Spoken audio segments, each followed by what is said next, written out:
Hi y'all, it's Roxana.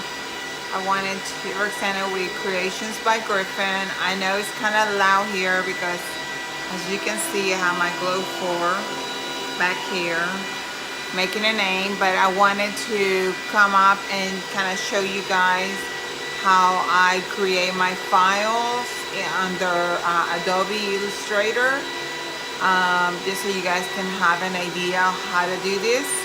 And I'll tape this video, will be done in 3 parts, so that way we can show it on the Glowforge too. So I'm gonna take a few minutes and turn the camera around. Alright, so I think you guys can see this, and bear with me because I'm gonna prop you guys on my little folder that I have here.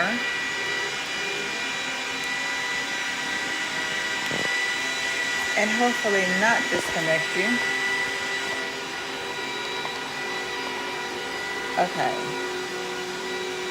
So hopefully you guys can see my camera, and hopefully you guys can hear me too. But I already have it set up to what my Glowforge can print. So I'm gonna just create. And in a minute it should create. This is another message, another file that I'm working on. So there we go. So now that you see this, and yes, I need to get a new computer because my laptop is on the last leg. So I'm gonna hit right here under tools. Maybe a little down there. Zoom it up a little bit.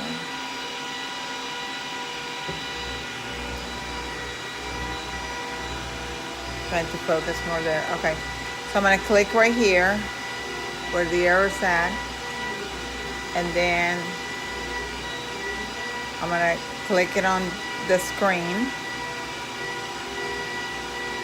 And then I'm gonna go ahead and type the name, and it's gonna be for Delilah. And then I'm gonna click back on the tool. And I don't know all the fancy words and everything, so as you guys can see, that's her name, but that's not the font I want because I want to kind of make it cursive. So I'm gonna change the font.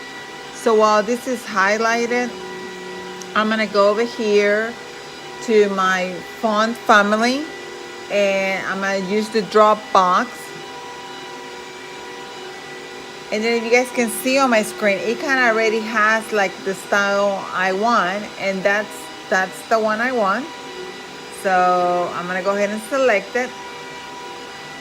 Then before I need to convert this so we can have so I can be able to trace it. So I'm gonna go to objects, and then I'm gonna go to expand, and then I'm just gonna unfill this and then go to OK. So now, as you can see, now it has all this path. It created a path, and that's what we wanted to do. So now that I have it like that, I am actually going to move the whole thing down a little bit. And on my sidebar over here, I'm gonna see how big it is. And right now it's 9.75, and I literally wanted, I think, 7. I'm gonna change my width to 7.50. And then I don't want it to print so thin because even though this is gonna be a vinyl, but let's say that I was using it also for her name to put in a piece of wood, I wouldn't want it that thick either way. So I want to thicken up those little fine cursive around it. So what I'm going to do over here is I'm going to go under object, then I'm going to go under path, Then I'm gonna go, oops, under path, I'm gonna do offset path. And I'm gonna I have it set up for 0.05 inch, and I'm gonna go ahead and have it set up that way. Let me see if I do 0.07, how bad does that look? You see how it's making it more thicker? Let's say if I say okay, and then you see, if I was to cut it like this and send the file over, then it will literally cut every little thing right here, and we don't want that. So what I want to do is I want to merge it. So how do we do that is we're going to go to the Pathfinder, and then we're going to select Unite. And there it is. And if we want it bigger, we just make it a little bigger like that. Oh, hold back, Control C, because I did not group it. If you don't group it, then it will do what you just saw.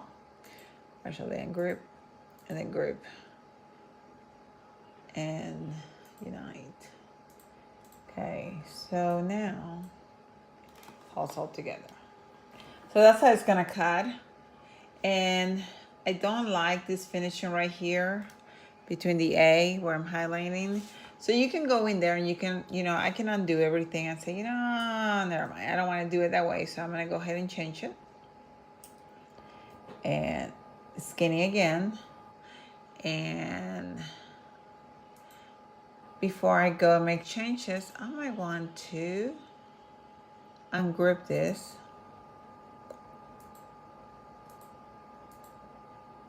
And although everything is okay, at this time you can go in here and you can move it up if you want the E there, if you want the I there, which I don't know who would want it like that, or if you want it like that. You can make whatever change you want. If you just want this letter bigger, you can do it like that. If you want to rotate it, you can make it round.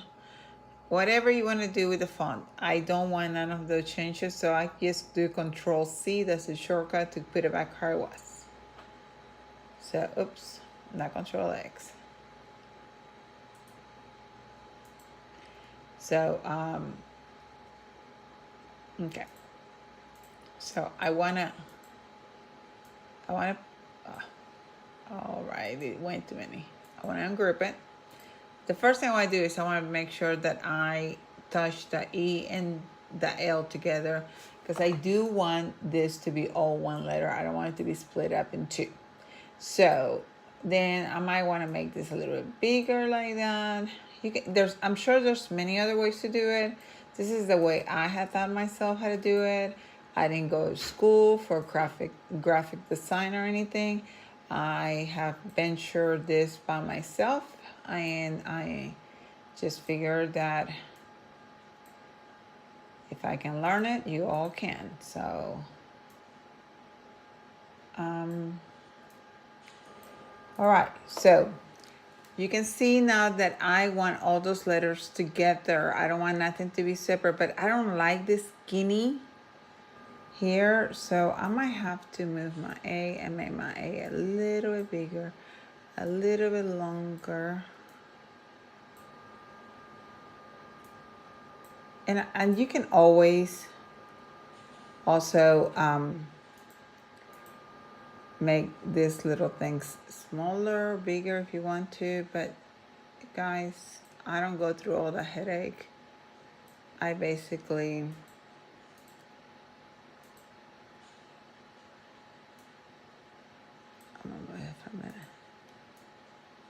there's no reason that you have to go through all that. You can just simply put that down like that. Oops. Okay. Move that there. All right. I can think and manually all of this. I don't like to do that because there's tools that can do that. And why not do it that way? But I don't like for the tip to show up out here either on the Y part of the A. So all I'm doing is just shrinking the little You can cut it if you want to. There's such a thing. But I just do it like this.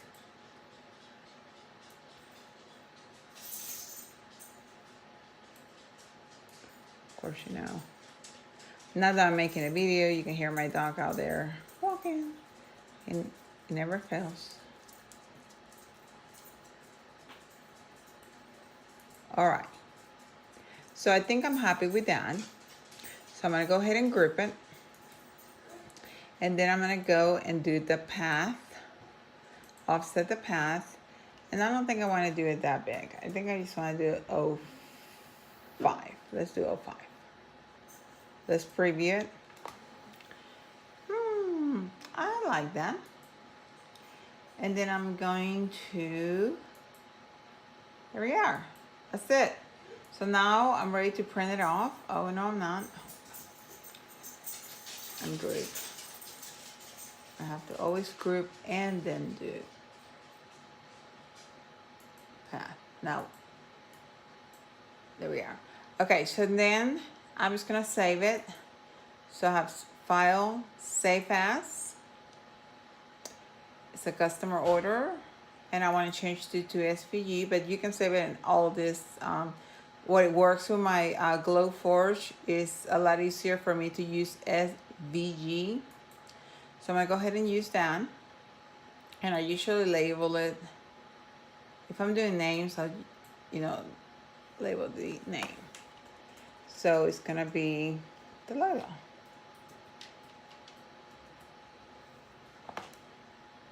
And I want to have it under customer orders. So save. And then I don't, just always make sure that you do have this set as type, as SVG, and then image location as a link. And that's it, guys. All right, so part 2 will be on the next video. Thanks. And I'm not gonna print this one on a wood, so I might show you another one that I will be printing on wood as a part 3. Okay, or as a part 2 actually. Thanks, bye.